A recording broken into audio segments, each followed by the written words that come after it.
শিক্ষামন্ত্রীকে ম্যানহোলের পানি খাওয়াতে পারলে পুরস্কারের ঘোষণা। ঢাকায় 17 বছরে দ্বিতীয় সর্বোচ্চ বৃষ্টি, বন্যায় মৃত 51।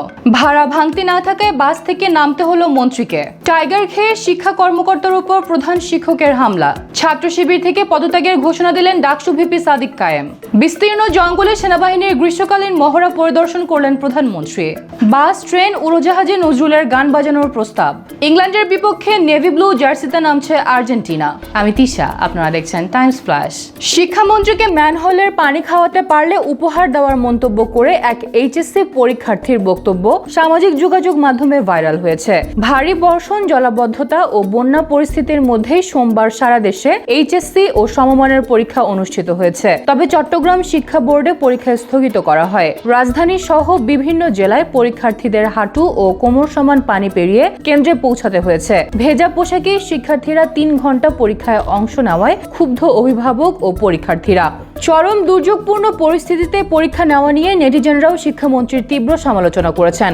2009 সালের পর আবারও ঢাকায় রেকর্ড করা হলো সর্বোচ্চ বৃষ্টিপাত। 24 ঘন্টায় 175 মিলিমিটার বৃষ্টিপাত রেকর্ডের তথ্য নিশ্চিত করেছে আবহাওয়া অধিদপ্তর, যা গত 17 বছরের মধ্যে দ্বিতীয় সর্বোচ্চ। তবে মৌসুমী বায়ুর প্রভাবে ঢাকা, চট্টগ্রাম সহ বিভিন্ন অঞ্চলে মাঝারি থেকে অতি ভারী বর্ষণ আরও কয়েকদিন অব্যাহত থাকবে বলে জানা গেছে। এদিকে চট্টগ্রামের 5 জেলায় বন্যা ও পাহাড় ধসে মৃতের সংখ্যা বেড়ে 51 জন এবং আহতের সংখ্যা 39 জনে দাঁড়িয়েছে। এছাড়া আগামী কয়েকদিন রংপুর, রাজশাহী সহ দেশের বিভিন্ন স্থানে ভারী বৃষ্টির পূর্বাভাস দিয়েছে আবহাওয়া অফিস, যা জনজীবনে চরম দুর্ভোগ সৃষ্টি করেছে। খুচরো টাকা না থাকায় বাস থেকে নামিয়ে দেওয়া হলো খোদ পরিবহন মন্ত্রীকে। সাধারণ যাত্রীদের দৈনন্দিন ভোগান্তি সরাসরি পর্যবেক্ষণে যাত্রীবেশে বাসে আকস্মিক পরিদর্শন করেন কর্ণাটকের পরিবহন মন্ত্রী বাইরাথি সুরেশ। মাস্ক পরে প্রায় 2 ঘন্টায় 10টির বেশি বাসে ভ্রমণ করে যাত্রীদের ভোগান্তি সরাসরি দেখেন মন্ত্রী। একটি বাসে 100 রুপির নোট দিলে খুচরো না থাকায় কন্ডাক্টর তাকে টিকিট না দিয়ে নামতে বলেন। এছাড়া নির্দিষ্ট বাস স্টপে না থাকায় এক বাসের চালক ও কন্ডাক্টরকে সাময়িক বরখাস্তের নির্দেশ দেন তিনি। এখানেই শেষ নয়, এক যাত্রীর কাছে মিটারের চেয়ে বেশি ভাড়া চাওয়ার বিরোধ মেটান মন্ত্রী। যাত্রী সেবার মান উন্নয়নে এমন আকস্মিক পরিদর্শন অব্যাহত রাখার কথা জানিয়েছেন তিনি। সকালে টাইগার খেয়েছি, আর্জেন্টিনার খেলা দেখেছি, এরপর কি হয়েছে জানি না। শিক্ষা কর্মকর্তার উপর কুড়াল নিয়ে হামলার অভিযোগে আটক প্রধান শিক্ষকের এই মন্তব্য এখন ভাইরাল। শরীয়তপুরের গোসাইরহাটে উপজেলা প্রাথমিক শিক্ষা কার্যালয়ে এ হামলায় সহকারী প্রাথমিক শিক্ষা কর্মকর্তা শাকিল আহমেদ আহত হন। তার দাবি, রেইনকোট, মাস্ক ও সানগ্লাস পরে কার্যালয়ে ঢুকে ব্যাগ থেকে কুড়াল বের করে চালান জসিম। পরে কর্মকর্তা কর্মচারীরা তাকে আটক করে পুলিশে দেন। অনিয়ম নিয়ে সতর্ক করায় পরিকল্পিতভাবে হামলা হয়েছে বলে জানান ভুক্তভোগী শিক্ষা কর্মকর্তা। ছাত্র শিবির থেকে পদত্যাগের ঘোষণা দিলেন ডাকসু ভিপি সাদিক কায়েম। নিজের ভেরিফাইড ফেসবুক আইডিতে দেওয়া এক স্ট্যাটাসের মাধ্যমে তিনি এই ঘোষণা দেন। সাদিক কায়েম লিখেছেন, দেখতে দেখতে দীর্ঘ এক সোনালী অধ্যায়ের সমাপ্তি ঘটল। সংগঠনের স্বাভাবিক প্রক্রিয়ার অংশ হিসেবে ইসলামী ছাত্র শিবির থেকে আজ আমার আনুষ্ঠানিক ছুটি হয়েছে। ধারণা করা হচ্ছে তিনি জামাতের রাজনীতিতে যোগ দিতে পারেন অথবা সম্ভাব্য মেয়র প্রার্থী হিসেবে তার নামও আলোচনায় আছে।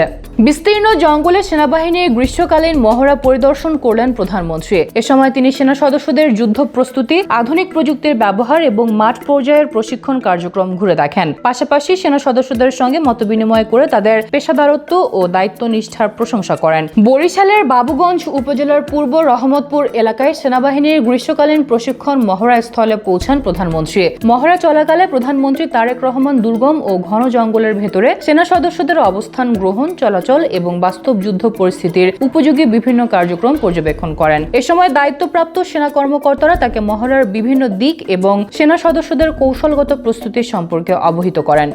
বাস, ট্রেন, উড়োজাহাজে নজরুলের গান বাজানোর প্রস্তাব। প্রাথমিক থেকে উচ্চশিক্ষা পর্যন্ত পাঠ্যপুস্তকে অন্তর্ভুক্তির পাশাপাশি বাস, ট্রেন, উড়োজাহাজ সহ সব ধরনের গণপরিবহন ও জনসমাগম স্থলে জাতীয় কবি কাজী নজরুল ইসলামের গান ও সৃষ্টিকর্ম প্রচারের প্রস্তাব দিয়েছেন দেশের নজরুল গবেষক, শিল্পী ও সাহিত্যিক ও আবৃত্তিকাররা।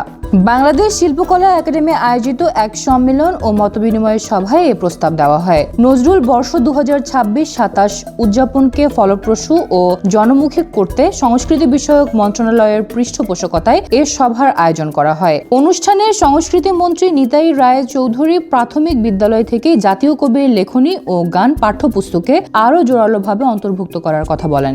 ইংল্যান্ডের বিপক্ষে নেভি ব্লু জার্সিতে মাঠে নামছে আর্জেন্টিনা। ঐতিহ্যবাহী আকাশ আকাশি সাদা জার্সি নয়, বরং নেভি ব্লু অ্যাওয়ে কিট পরে মাঠে নামবে বর্তমান চ্যাম্পিয়ন আর্জেন্টিনা। ইতিহাস বলছে ইংল্যান্ডের বিপক্ষে এই জার্সি পরে স্মরণীয় দুটি জয়ও আছে আলবিসেলেস্তেদের। ফিফার ঘোষণায় জানানো হয়েছে আটলান্টা স্টেডিয়ামে নেভি ব্লু জার্সির সঙ্গে কালো শর্টস ও কালো মোজা পরবেন লিওনেল মেসিরা। অন্যদিকে ইংল্যান্ড খেলবে তাদের ঐতিহ্যবাহী অল হোয়াইট হোম কিটে। এবারের বিশ্বকাপের নকআউট পর্বে এখনো অ্যাওয়ে জার্সি পরেনি আর্জেন্টিনা। নেভি ব্লু কিটে তাদের একমাত্র ম্যাচ ছিল গ্রুপ পর্বে জর্ডানের বিপক্ষে। ইংল্যান্ডের বিপক্ষে এই জার্সি অবশ্য আর্জেন্টিনার জন্য সুখস্মৃতিরও প্রতীক। 1986 বিশ্বকাপের কোয়ার্টার ফাইনাল এবং 1998 বিশ্বকাপের শেষ 16তে ইংল্যান্ডকে হারিয়েছিল আর্জেন্টিনা। দুটি ম্যাচেই তারা অ্যাওয়ে কিট পরেছিল।